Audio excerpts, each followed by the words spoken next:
Un reportage réalisé par globalfoot.com grâce au concours d'UFR, Simexpert, SIA, la SME et Microforce. Club franciscain, c'est Autrenel qui se qualifiera en finale. À la 36e minute, nous avons un soupçon de réponse. Le club franciscain obtient un pénalty pour une main trénélienne dans la surface. Kylian Poloma le tire et le rate. Le COT reste donc toujours en vie, et ce, après 30 minutes de domination franciscaine. Avant la mi-temps, les hommes de Patrick Cavelan sont à quelques centimètres de trouver le cadre d'Alan Rose. Et quand ils arrivent à le trouver, le portier trénélien s'interpose. Score nul et vierge à la mi-temps. En deuxième période, Alan Rose garde toujours sa cage inviolée. En deuxième période, le club franciscain a toujours la possession du ballon mais ne trouve pas suffisamment le cadre qui se qualifiera en finale. Autre soupçon de réponse, dans le temps additionnel, le COT a l'occasion de crucifier les verts et noirs, mais Jordan Fladin arrête la frappe. Après plus de 90 minutes de jeu, direction les prolongations. Et en 3 minutes, le club franciscain prend déjà l'avantage grâce à Stéphane Abol, repositionné en attaque après avoir débuté en défense durant la partie.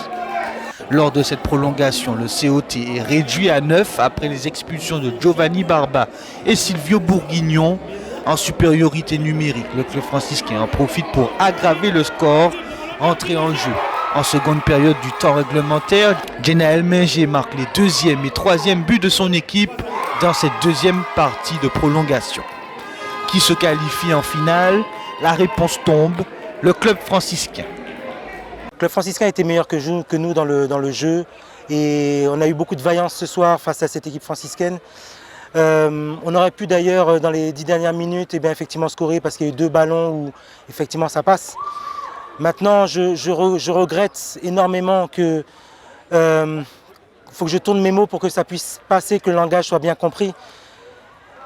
Il y a un dialogue quand il y a 2 personnes qui parlent et quand une personne doit faire un job pour maintenir l'ordre, c'est pas parce qu'il énerve un autre partenaire, notre adversaire, un autre joueur qui va obtenir son respect. Ce qui sort ce soir, ce sera surtout pas le score. À mon avis, le club franciscain, c'est pas eux qui sortent grandis de ce match-là. Donc je veux maîtriser mes mots pour pas que des choses soient mal entendues, mais je crois qu'on m'a compris sur le fil du match. Et on est allé jusqu'à 120 minutes, mais il n'y avait plus du tout d'intérêt puisque tout a été faussé. On retiendra quand même la qualification du club franciscain en finale de Coupe de Martinique. À cette occasion, l'équipe du François affrontera le Golden Lion le week-end prochain.